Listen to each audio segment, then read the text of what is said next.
बीवियों से इश्क तो उन्हीं को होता है जिन्होंने जगह जगह मुंह ना मारा हो।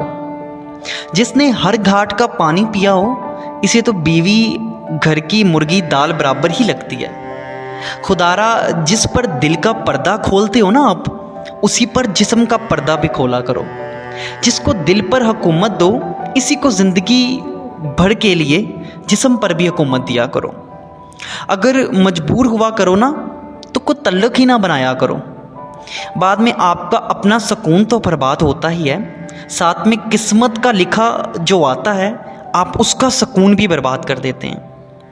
दिल किसी और के पास, जिस्म किसी और के पास, ये मुनाफकत करके आप ज़िंदगी में सुकून किसी सूरत में नहीं पा सकते।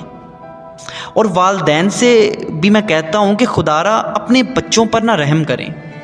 अगर बच्चे जाने अनजाने में किसी से कोई संजीदा ताल्लुक़ बना लेना, तो गैरत का तकाजा ये नहीं कि आप हवानियत पर उतर आएँ, बल्कि गैरत का तकाजा ये है कि बच्चों की पसंद को अच्छी तरह जांच पड़ताल करके अगर वाकई संजीदगी देखें तो इनका निकाह करवा दें।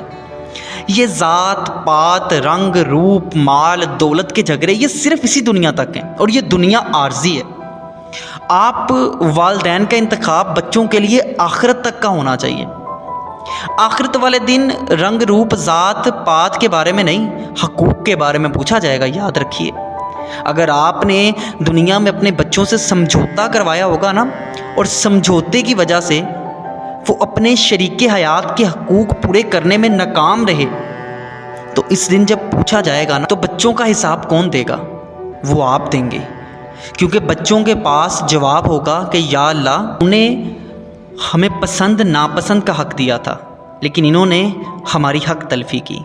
जब हम खुशी नहीं थे तो कैसे अपने साथी के हकूक़ पूरे करते? बच्चे आपको धोखा तब देते हैं जब आप बच्चों को अपने सामने अपनी पसंद नापसंद रखने का मौका नहीं देते। आप मौका देने लग जाए ना, तो आपके बच्चे आपको धोखा देना छोड़ देंगे। ज़र्फ़ आपको दिखाना चाहिए, क्योंकि बड़े आप हैं।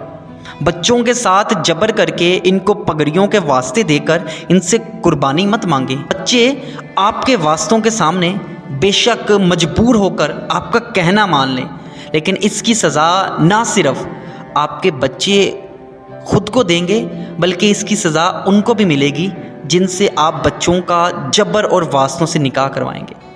बच्चों का निकाह करवाएं जैसे अल्लाह हुक्म देता है, बच्चों से समझौता ना करवाएं जिससे अल्लाह रोकता है।